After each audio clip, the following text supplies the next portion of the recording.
you guys, welcome back to my channel. I am surprisingly freezing today, but it's like 15 degrees here in Toronto, so don't even know why.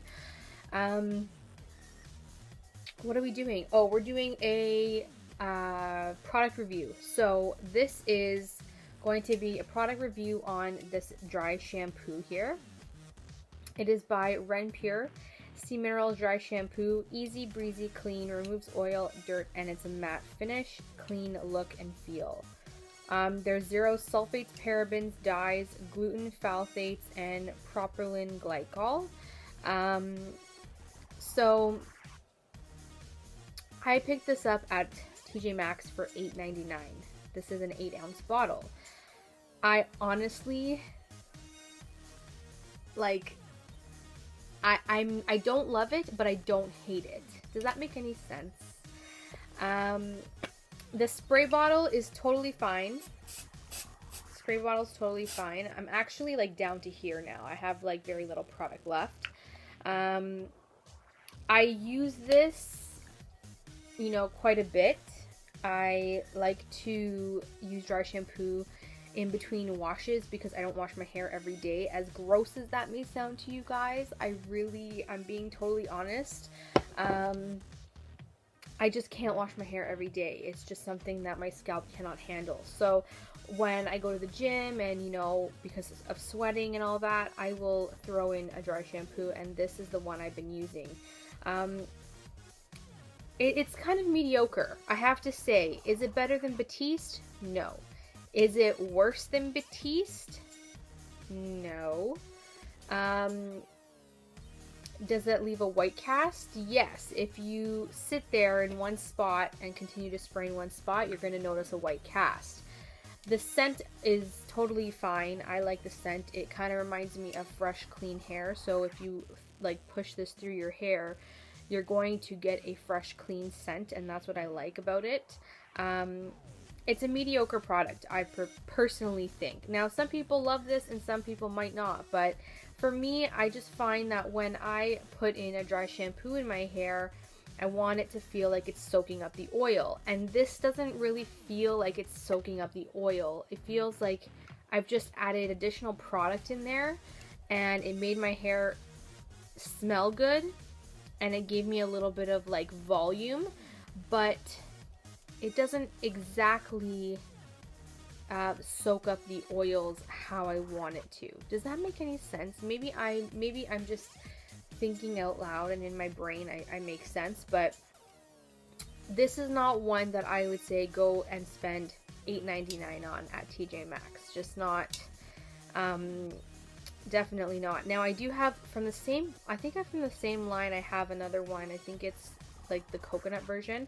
I'm gonna try that one out and see if it's any better. I will let you guys know, but for now, the Sea Mineral one was like, it was average to me. It's not a bad product, but it's not like the best. I still think that when I compare this to Batiste, because Batiste has been my favorite dry shampoo for years, Batiste still wins that #1 spot.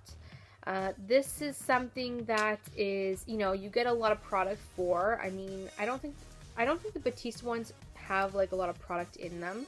I know that sometimes you can get like the larger bottles for a Batiste, but this one has got 8 ounces, which is, you know, pretty large compared to, I think the average is like 6 ounces for a dry shampoo. But anyways, if you don't like the powdery feel of an average Batiste dry shampoo, then you might like this because it doesn't give you a powdery finish. It kind of gives you like this, not even wet, but like legitimately freshly washed finish in your hair. But sometimes I feel like it's too clean, where like, not too clean, but like the oils actually don't absorb and dissipate. So you're still left with the oils that you had originally in your scalp that you were trying to get rid of. You just kind of masked it with this on top. And usually a dry shampoo doesn't really mask it. It just soaks up the oil so that your hair doesn't look as greasy as it usually would when you don't use a dry shampoo. Does that make any sense to you guys? I really hope it does. You know, the claims of it being, you know, zero sulfates, parabens, and all that is great. Does it remove dirt and oil? I don't think it does. I think it just kind of amps it up a little bit. When I think of removing dirt and oil, I think of a solid dry shampoo like Batiste, where it really does soak up the oil, and this one I don't find does this. Another thing is that on the ingredient list, the very first ingredient is propane. And when I saw that, I kind of took myself aback. I'm like, oh my god, propane. Propane as in propane that you use to light a barbecue?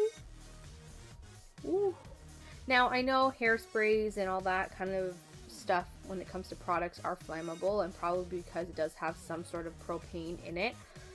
But I've never seen propane be the very first ingredient. I mean, if I've seen it in the ingredient deck, it's always been a little further down the ingredient list. So to have it the very first ingredient kind of freaks me out just a little. I'm not going to be I'm going to be blunt with you guys. And there's a big warning label here saying that it's very flammable. Avoid spraying in eyes. Contents under pressure. Do not puncture or incinerate. Blah, blah, blah. I mean, that's standard for any, like, aerosol type of can. But to have propane as the very first ingredient, I kind of get freaked out about. Because, like, I can understand it being lower in the ingredient deck. And for you guys who don't know, ingredients are usually placed on a product based on how much of that product or how much of that ingredient is in the product. So if your largest amount ingredient is propane, it's going to be the first one on the list, and this one has propane as the first one on the list. So, you know, I'm kind of like, ooh, you know, kind of weirded out about that.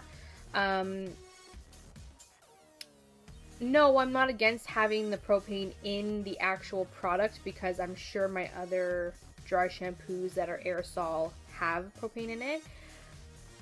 But I'm also sure that the propane is not the first ingredient on the list to my other ones. So it's kind of like a catch-22. Like, I don't mind the ingredient, just when it's like that much of that particular ingredient in there, it kind of freaks me out. I don't know. That's just me. Would I buy this again? No, I'm not going to buy this again. I don't find that it makes me very happy when I use it. I don't find that I enjoy the way it makes my hair look. I think that it's a very low-key dry shampoo. I find that it doesn't do as best as I've tried other dry shampoos in the drugstore, so this will be a pass for me. You know, everyone has their own opinions, you guys. You might like this. I don't. It's just not my favorite. I won't repurchase. Thumbs down to this one, you guys. You don't believe me? They are on the affordable side, like $8.99. I'm sure you can go to TJ Maxx and find them. So if you don't believe me, definitely go and try them out yourselves and tell me what you think, because I'm curious. Keep in mind, my hair is, I have fine hair, but I have quite a bit of hair. So I do get greasy very easily in the scalp, and I do get dry scalp a lot in the winter time as well. So, you know, my scalp can be sensitive, and I think that has to do a lot with, you know, what products will work for me and what won't. So this one was just kind of a nay for me. I'm still going to finish it up. I'm still going to use it because I still want to not waste the product. But once it's done, it will not be repurchased. So yes, that was my official review on this puppy. There are other dry shampoos out there that I would like to get my hands on and try and give you guys some more feedback. I know that there's not too many hair products that I really bring on this channel, and I'm trying to incorporate more hair products, so stay tuned for that. But I hope you guys enjoyed. Don't forget to subscribe and like the video, and I will see you guys in my next one. Bye. Mwah.